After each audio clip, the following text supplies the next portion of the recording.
Պարոն Հակոբյան հայտնի դարձավ, որ Գագիկ Ծառուկյանի նկատմամբ հանրային քրեական հետապնդում է հարուցել, հարկերի հետ է կապված, կարող եք ավելի մանրամասնել 2019 թվականի գործի մասին է խոսքում։ Գործը այս պահին քննվում է 19 թե 24 թվականի մասին է խոսք գնում, նաև խոսքը վարելիքի ներմուծման ոլորտին է վերաբերում, վարելիքի ներմուծման ոլորտում թաքցրած հարկերի մասին է խոսք գնում, որը նախկինում է ըստ էության բացահայտվել եւ այդ գործով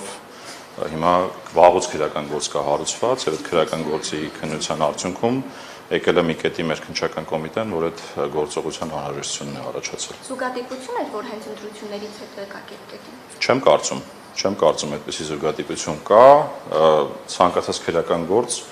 իհարկե մեր քննչական կոմիտեի գործիքները ավելի մանրամասն կմեկնաբանեն, որտեղ իրենց տիրույթում է այս բային հարցը, որտեղ պետական եկամուտների կոմիտեից վաղուց է դուրս եկել այդ աշխատանքը,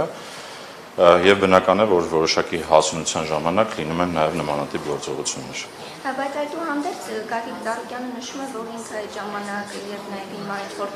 տնօրենի պաշտոն չի զբաղեցրել, այսինքն այդ ամեն ինչի մասնակցությունը իր հետ կապված հիմնավոր է։ Տեսեք,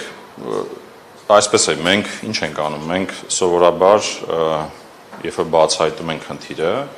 դրա միտումնավորությունը բացահայտելու համար քրեական գործ է հարուցվում, այսինքն հաղորդում ենք ներկայացնում, քրեական գործ է հարուցվում եւ քրեական գործի շրջանակներում է բացահայտվում այդ միտումը։ Ես ենթադրում եմ, որ մեր քննչական կոմիտեի գործընկերները ավելի մանրամասն կմեկնաբանեն, թե ինչ հիմքով են այդ ամեն ինչը անում եւ ես համոզված եմ սովորաբար իրենց գործողություններում հենց այդպես էլ է, որ իրենք անում են այն ժամանակ, երբ որ դրա անհրաժեշտությունը հասունացել է, այսինքն ինքը սովորական քրեական գործընթացի մաս է կազմում։ Մնացած մանրամասները մեր տիրույթում չի, չեն կարող ես մեկնաբանել։ 2 թվականի 19 եւ 24, չէ՞, մինչ այս բան կարծեմ միայն 19 թվականի մասին էր հայտնի դարձել։ Դա եւս նույն, այսինքն թեմային առնչվում։ Տեսեք, տարբեր գործեր կան իրականում, այսինքն դա միակը չի, իր հետ փոխկապակցված էլի տարբեր բիզնեսների գործեր կան, այդ թվում նաև մեր կողմից էլ անցած տարի մենք տարբեր ուղղություններով գործողություններ իրականացնելու արդյունքում ստվերային շրջանառություններ բացահայտել ենք, խոսքը այդ մի գործի մասին է, որը որ դուք նշում եք այս պահին, հետագան ցույց կտա արդեն առանձին գործերի շրջանակներում, բայց բուն այս գործողությունը, որով իրականացվել է, ձեր ասած գործն է։ Այսինքն ներկրել է վարելիք եւ ինչ է արել, հարկերը թաքցրել։ Հա, այդ գործընթացում բացահայտվել են թաքցված հարկեր։ Այսինքն այդ ներմուծման եւ վաճառքի գործընթացում բացահայտվել են թաքցված հարկեր։ Գազի մասին է խոսքը, թե դիզվարելիք է, թե բենզինի, ինչ վարելիքի մասին է խոսքը։ Խոսքը հենց, եթե չեմ սխալվում, դիզվարելիքի մասին է խոսք գնում էլի։ Իրանք իրականում կոմպլեքս են, այսինքն տարբեր բաներ են ներմուծվում, ինչ վերաբերում է մնացած մանրամասներին, այդ արդեն քննչական կոմիտեի տիրույթում։ Բայց ներողություն, ուղղակի ճիշտ եմ, 19 թվականին է թաքցրել, թե 22 թվականին է թաքցրել։ Ես ճիշտ ասած գործի մանրամասներին չեմ ծանոթացել 19 թվականը ինչի հետ ուղիղ առնչություն ունի, ես ենթադրում հենց նույն բանի մասին է խոսք գնում։ Ես պետք է նայեմ թվականը, որի մասին է խոսք գնում։ Եթե հնչեցրել են 2019 թվականին, ուրեմն դրա մասին։ Ուղղակի ինչու հենց հիմա այդ մասին բարձրացվեց եւ ոչ թե։ Դրա մասին արդեն պատասխանեցի, այսինքն կա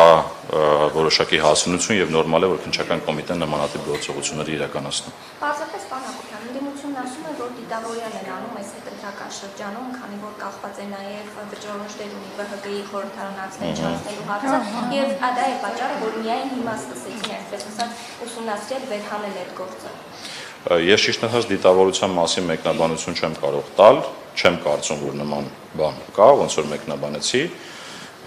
Ես ուղղակի ելնում եմ պրակտիկայից, ինչը որ ես գիտեմ, այսինքն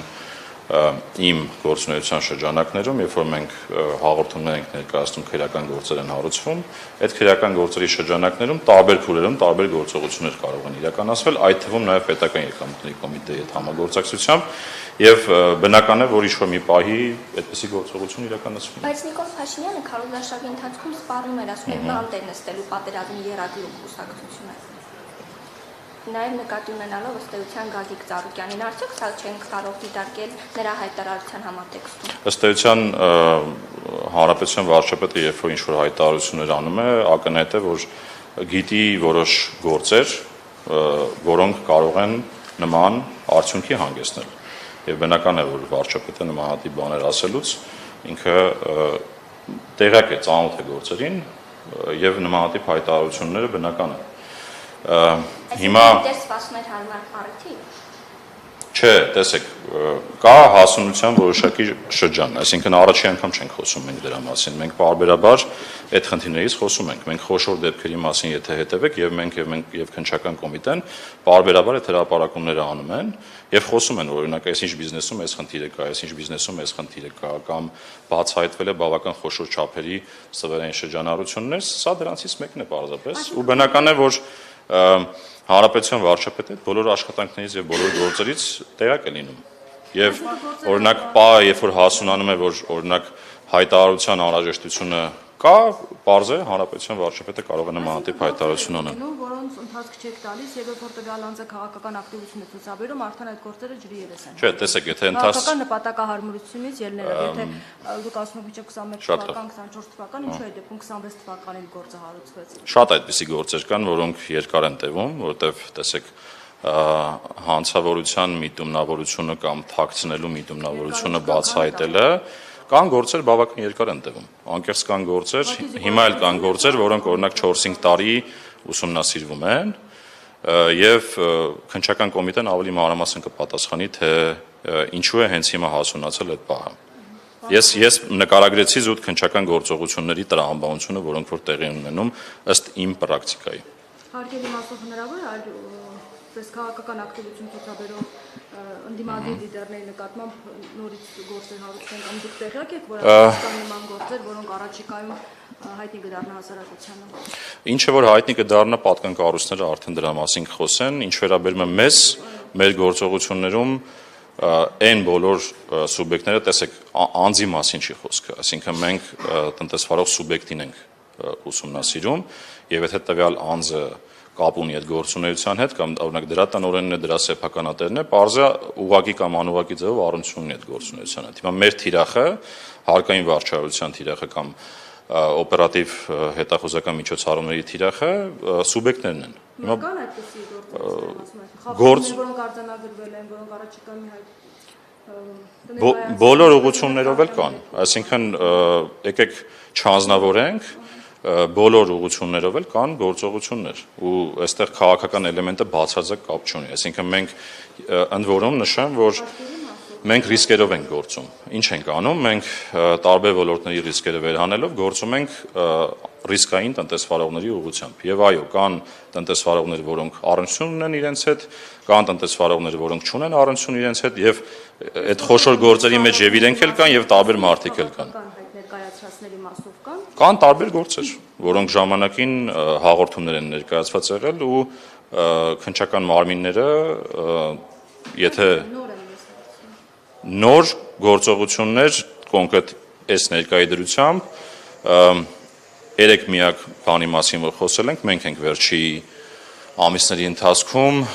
հերթական մեր ստուգումների շրջանակներում, երբ որ խաղատները հերթականությամբ ստուգում ենք, օրինակ Շանգրիլան էլ հայտնվել այդ ստուգումների շրջանակներում, այդ դրա շրջանակում ունեցել ենք բացահայտումներ եւ խախտումների բացահայտումներ, որը հիմնական քննվում է։ Եվ պարոն Հակոբյան, ՊԿ Իրանի ժամանած բեռնատարում հայտնաբերել է չհայտարարված 143 կապ բնական մաս, ինչի մասն է խոսքը, ինչ է բացահայտվել։ Դա մաքսանենգության դեպք է, այսինքն բնական մազը մեր մաքսանենգության դեպքերից մեկն է, այսինքն նմանատիպ բազմաթիվ դեպքեր լինում են ու սովորաբար ինչ ենք մենք անում, մենք փորձում ենք սահմանում դրանք կանխել եւ ըստ էության բացառիկ դեպքերից մեկն է, որովհետեւ մազը այնպես չի, որ շատ հայտնվում է մեր ուշադրության կենտրոնում, ինչի որովհետեւ հիմնական թմայուններն են հայտնվում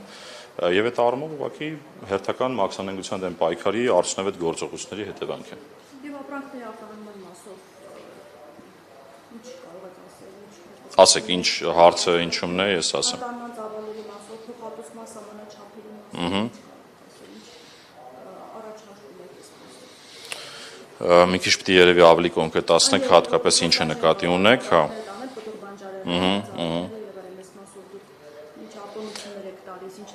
Պետական եկամուտների կոմիտեն արտոնություններ տալով չի զբաղվում, դա էկոնոմիկայի նախարարության աշխատանքն է։ Ես պարզապես նշեմ, որ ընդհանուր առմամբ մեր արտահանման դրական դինամիկան շարունակվում է ու նոր էլ եթե հետևում եք մեր բյուջեի քննարկումներին, էկոնոմիկայի նախարարն էլ ասեց, եթե ապրանքը որակով է ստանդարտներին համապատասխանում է, արտահանման խնդիր չունի, ուղղակի տեսեք ինչպես է տեղ ունենում, էլի պարբերաբար օրինակ Ռուսաստանի Դաշնությունը կամ ԵԱՏՄ անդամ մեկ այլ երկիրը պարբերաբար խստացումներ է իրականացնում հասկանալու համար, որքանով է որակը ստանդարտներին համահունչ լինում եւ այդ առումով մեր ՍԱՏՄ-ն բավական ինտենսիվ աշխատում է իր գործընկերոջ հետ, որպեսզի մեր որակը համահունչ լինի ԵԱՏՄ շուկայի պահանջներին եւ մենք որևէ խնդիր չունենանք մոտ գործելուց։ Ինչ վերաբերում է ձեր ասած արտոնությունը ասվածը, ոչ թե արտոնություն, այլ աջակցության ծրագիր, որպեսզի մեր արտահանումները դիվերսիֆիկացիա ապրեն։ Եվ այսօր էլ խոսեցինք էլի դրա մասին, կառավարության ծրագրով աջակցության ծրագիր եղավ դեպի Եվրամիության շուկա